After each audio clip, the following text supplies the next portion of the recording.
Sou Flávia Argrives, professora de artes para terapia. E lembrando que as nossas conversas aqui desse espaço, elas são voltadas para terapeutas que utilizam a arte na sua prática profissional. Então, arteterapeutas, terapeutas artísticos, psicoarteterapeutas, terapeutas criativos e psicólogos que se interessam pelo tema da arte voltado para a sua prática. E o nosso papo de hoje, essa noite, ela é dedicada à história da arte, né? A história da arte, mas uma história da arte com foco nesse uso na nossa prática profissional, né?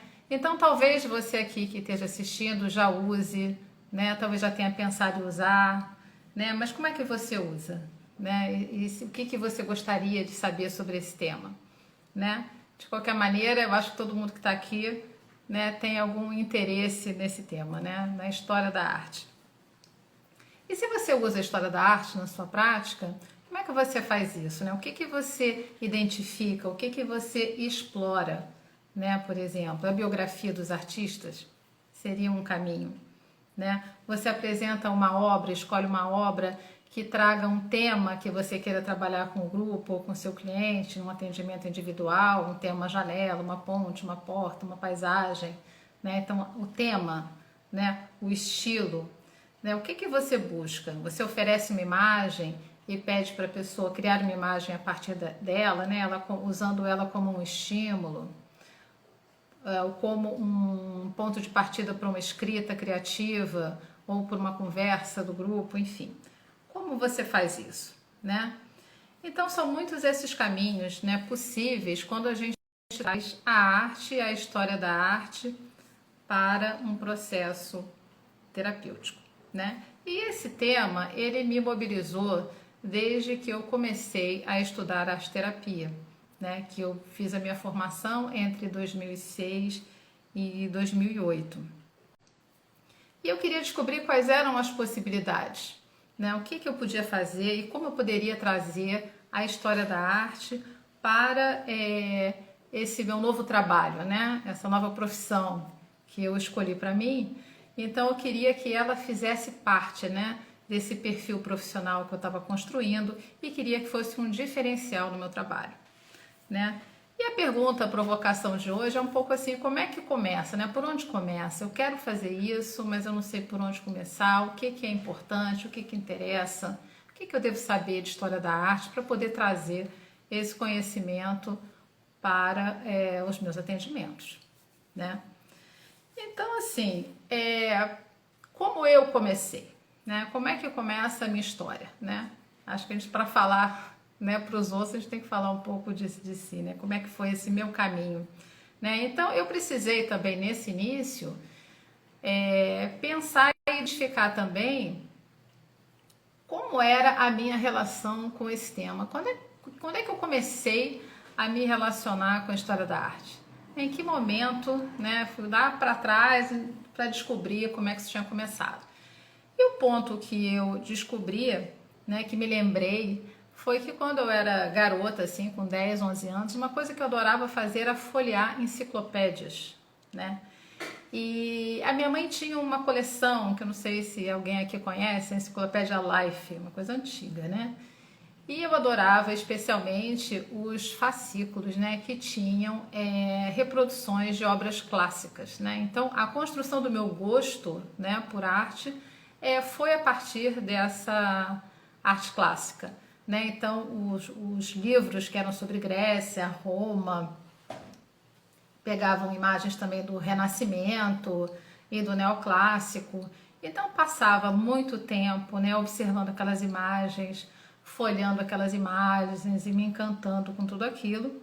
E gostava de desenhar também. Então eu pegava o caderno de colégio mesmo, aquele caderno pautado, aquele lápis meio ruim, número 2, e eu copiava, né, as reproduções da enciclopédia. Então acho que esse foi um primeiro contato meu, não só com a história da arte, mas também com o desenho, né? Assim, tirando aquele desenho mais espontâneo da infância, né? Mas o momento em que eu estava buscando, né, estudar desenho sozinha. E uma das pinturas, né, que eu tenho muito acordado assim na minha memória, de um dos desenhos que eu fiz, era a reprodução de uma pintura, Júpiter e Tétis, do Ingres, né? É um quadro, uma pintura do início do século XIX. E o que o clássico trazia para mim de interessante? Ele é uma pintura, mas é uma pintura que tem um desenho muito definido, né? Os contornos muito claros e definidos. Isso facilitava para mim, naquele momento, de eu tentar copiar. E era o que eu fazia, eu copiava esses desenhos. Então eu identifiquei que essa teria sido o meu início, né? Minha primeira relação assim com a história da arte. Mas a história da arte como uma disciplina, eu só fui ter contato mesmo na faculdade, né? Quando eu entrei para a Escola de Belas Artes, eu entrei cedo, eu entrei com 16 anos, fazendo o curso de comunicação visual, e foi a minha profissão durante mais de 20 anos. E eram aquelas aulas, era super cedo, né? A aula começava, eu sou do Rio de Janeiro, né? Sempre morei em Copacabana e a faculdade era na Ilha do Fundão. A aula começava às 7 da manhã, né? Então eu adorava aquela aula. E era aquelas aulas de slides, né? Mas de qualquer maneira, mesmo gostando da aula e tal, eu entrei e saí do curso sem ter realmente sido fisgada pela história da arte, né? Ela não me mobilizou tanto assim, né? E foi só quando eu fui estudar arte-terapia e quando eu fui me tornar terapeuta que eu passei a olhar para a história da arte de um modo diferente. E foi quando eu também, na verdade, eu passei a olhar a arte de uma maneira diferente, olhar a minha própria produção de uma maneira diferente, a minha relação com a arte foi transformada, né, a partir do curso de formação em arte-terapia, né? Então, isso já tem mais de 10 anos. Mas eu tenho uma relação muito mais saudável, né, hoje com a minha arte do que eu tinha nos anos antes disso, né? E a história da arte, ela entrou numa nova perspectiva, né? Eu comecei a ver a história da arte, comecei a ler a história da arte de uma maneira completamente diferente. E ela passou a ter um sentido novo para mim, né? Então esse olhar terapêutico para a arte me transformou como artista, me transformou como terapeuta, transformou meu olhar para a história da arte e foi também o que me tornou professora, né? Mas ainda tinha essa questão, como é que eu ia trazer, né, essa área de conhecimento para o meu trabalho? Eu não sabia muito bem como fazer isso e como todos os inícios são muito confusos, né? Eu não sabia bem o que fazer, eu comecei com um grupo de estudos, né? Então comecei com um grupo de estudos, com pessoas que tinham recém se formado em arte-terapia, um grupo pequeno, e comecei com uma proposta, assim, pegando filmes, né? Artistas que tinham filmes que achavam os filmes bons. Então nós assistimos o filme, líamos a biografia, dávamos uma passeada, olhávamos a obra, o percurso artístico daquele artista e tentávamos, assim, às vezes fazer algumas propostas que se relacionassem ou com a história ou a própria proposta do artista, né? Assim, fazer alguma coisa. A gente começou estudando a Frida Kahlo, a Camille Claudel e Louise Bourgeois. Foram as três, começamos com 3 mulheres, depois estudamos 3 homens e depois disso eu fui, na verdade, me descolando um pouco dessa ideia da biografia, né, de trazer a biografia dos artistas para trabalhar isso na arte-terapia. Mas começou assim. Uma coisa que me chamou a atenção na época é que quando eu pegava um livro de história da arte para procurar essas biografias, assim, essas histórias, se falava muito pouco, né? Se dava muito pouca importância, era muito pouco relevante a história, né, individual desse artista. Os livros de história da arte, eles trazem muito a colaboração daquele artista para a arte, né? E mesmo quando você compra, a não ser que seja um livro de uma biografia especificamente, mas a gente compra livros de algum artista e que muito que se fala da história dele, né, cronológica, vai estar falando muito desse percurso dele como artista, né, das construções, das trocas, os grupos aos quais ele pertenceu, enfim, como é esse percurso como artista até atingir a sua maturidade, né, artística. Então, não era assim uma coisa, me chamou a atenção que não era assim muito, não se dava muita ênfase, né, nas histórias. Mas, de qualquer maneira, uma coisa que era fácil de se constatar é que haviam muitos eventos, workshops, oficinas dentro do ambiente da arte-terapia, e que quando se propunha alguma coisa relacionada à história da arte estava muito vinculada à biografia, a uma história, a algum aspecto, alguma passagem da vida do artista que poderia ser inspirador, por exemplo. Né? Então, um dos artistas muito explorados é o Henri Matisse, né? Um período específico em que ele é impedido, né, já com uma idade avançada, ele é impedido de pintar, seguir pintando, e ele passa a fazer colagens com papéis coloridos, papéis pintados. Então, essa superação, né, diante de uma limitação imposta por uma questão de saúde, né, e já numa idade avançada, ele não desiste, ele segue sendo artista e segue produzindo, e ele busca um outro caminho, um outro material, uma outra expressão. Né? Então, vai ser muito comum, vocês podem procurar, né, no Google, deve ter bastante coisa falando dessa questão das colagens do Matisse e como isso é usado como uma inspiração e como um exemplo. Muitas vezes até em grupos terapêuticos com idosos, né? Mas de qualquer maneira ele é um artista que tem um trabalho assim estupendo, né? Com cores, por exemplo, e a colagem também é um material, uma linguagem bastante fácil de trabalhar. Fácil é meio estranho dizer, né? Saiu até meio truncado, mas de qualquer maneira é uma proposta que você vai poder usar em qualquer faixa etária, né? As colagens com papéis coloridos, que é um trabalho assim muito legal, trabalhar com as cores, né? Cores e formas, do Henri Matisse. E uma outra artista também bastante, que a gente vai ver com uma certa frequência nessas propostas de trabalho, é a Frida Kahlo, né? Então a Frida Kahlo, com seus autorretratos, é uma artista mexicana que passa muito jovem, acho que aos 18 anos, ela sofre um acidente terrível, tem muitas fraturas na coluna, passa por diversas cirurgias ao longo da vida, então muita dor, né? E a pintura, ela entra na vida dela também como um meio, né, de autoexpressão, de identidade. Então ela faz uma série de autorretratos, muitos autorretratos ela pintou na cama, né, com toda uma estrutura. Então são também exemplos de, apesar de todos os reveses, né, de todas as dificuldades, né, a arte ajudando a pessoa, né, no seu processo.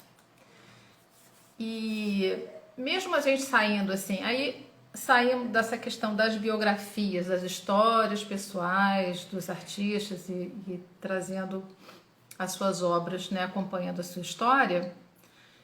Um outro exemplo interessante é o trabalho do Vicky Muniz, O Lixo Extraordinário, que também vai tratar de histórias, mas não é exatamente a história do artista ou a biografia do artista. Ele vai pegar a história de um processo de construção de uma obra, né? E no qual se faz um filme, e nesse filme vão aparecer histórias das pessoas que participam dessa construção, e eles são depoimentos, né? Depoimentos de como esse trabalho, participar dessa construção dessa obra do Vicky Muniz transformou cada um deles. Então também é um trabalho que é um trabalho de arte.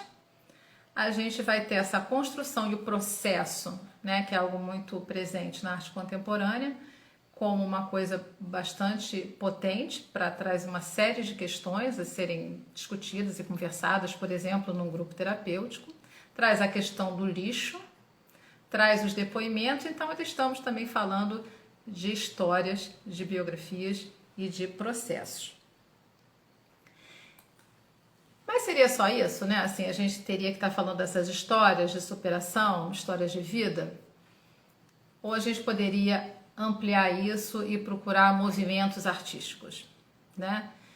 Então, depois, nessa sequência, eu fui me interessar pelos movimentos de arte, né? Então, o primeiro foi o dadaísmo, os dois primeiros, né? Foi uma casadinha, assim, o dadaísmo e o surrealismo, que foram movimentos que mudaram muito, né, a minha maneira de ver a arte e como eu percebi que esses dois movimentos eram importantes para se trazer para esses processos terapêuticos que usam arte. Eles nos ensinam diversas coisas, né, como por exemplo a questão da ampliação do uso dos materiais, usar coisas do cotidiano como matéria-prima para a expressão, trazem uma série de exercícios para uma expressão espontânea, o desenho espontâneo, escrita espontânea, jogos, questionam a questão da autoria, propõem diversas criações coletivas, fazem fotografia, colagem, pintura, assemblagem, escultura, performance. Então, assim, tem um conjunto de coisas assim que eles lançam dentro da história da arte e que são, assim, uma potência imensa, né, para a gente estar trazendo para a nossa prática profissional. Inclusive, foram os movimentos, o dadaísmo especialmente, foi um movimento que me ajudou muito a conseguir seguir trabalhando no ano passado, né? Em março de 2020, quando teve a questão do fecha tudo, para de trabalhar, né? Fecha ateliê, fecha consultório, fecha tudo. Então, assim, como é que faz, como é que trabalha, né? Onde vai comprar material, vai mandar material para cliente, o que vai fazer e tal. Então, assim, esses movimentos me ajudaram a resolver diversas questões. Eles me ajudaram a me reinventar no trabalho, eles ajudaram a questão dos materiais com essa ampliação para tudo que está na vida e no cotidiano é material expressivo, né? Pode ser transformado em outra coisa. Então, eu sempre falo, né, que eu nunca mandei kit de materiais para cliente nenhum, nem para grupo, tá? Então, essa é uma questão que quem me respondeu e me deu respaldo para agir dessa maneira foi a história da arte, né? Foi como os artistas se propuseram a trabalhar, né, em momentos de restrição.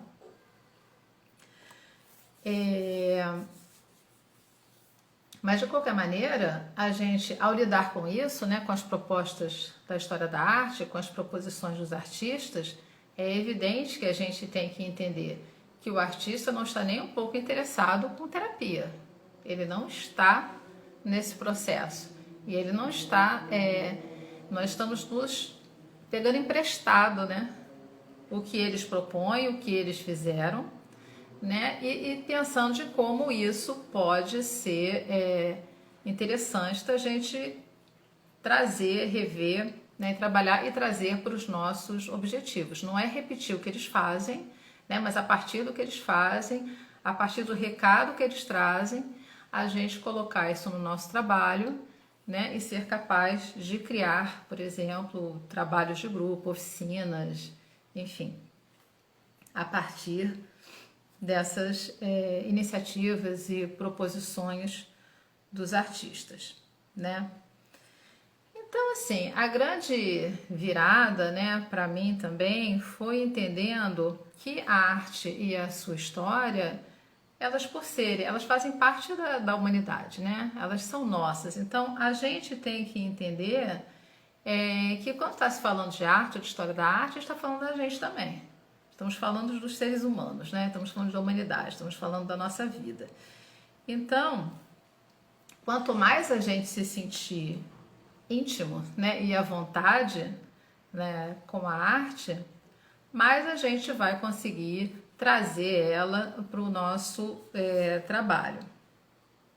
O que também muda o nosso olhar para as imagens produzidas, né? As imagens produzidas, os processos criativos do nosso cliente. Então, assim, entender o tempo que ele demora em cada trabalho, né? Então, a gente vai relativizando uma série de coisas. O que também é importante quando a gente, o terapeuta que trabalha com arte, ele se ocupa no desenvolvimento da sua própria produção, né? Do seu eu artista. Então, quando o terapeuta se lança nessa experimentação, nesse aprofundamento, ele vai começar a entender uma série de questões no processo de fazer uma obra que vão ajudar e vão mudar muito a maneira de olhar essa imagem acabada, por exemplo, né? Então, ele vai entender as pausas, o bloqueio, né? Depois se concluir uma série de trabalhos, entra naquele momento do vazio, não tenho ideia nenhuma, não tenho nada para colocar para fora, a frustração, a busca de soluções. Então, isso que é tão próprio do processo criativo do artista, ele precisa ser vivido por esse profissional, né? Então, assim, basicamente, era isso que eu queria falar para vocês hoje. E assim, por onde começar, né? Por onde começar, que foi o que falei lá no início. Começar a ler, né? Se aproximar da história da arte, nessa perspectiva, né? De que ela trata da vida, né? Antes de mais nada, ela trata da vida. Ela é uma expressão, ela vai trazer a história de uma expressão humana e nós estamos inseridos nela, né? Então, quando a gente for ler sobre a história da arte ou sobre os artistas, sobre os processos criativos, sobre as suas obras, a gente também entender e atualizar isso, assim, o que isso tem a ver comigo? O que isso tem a ver comigo hoje? O que isso tem a ver com as questões que eu estou trabalhando hoje? Né? Então, a gente está trazendo, atualizando tudo isso que a gente estuda para esse olhar, para como a gente trazer para a nossa prática.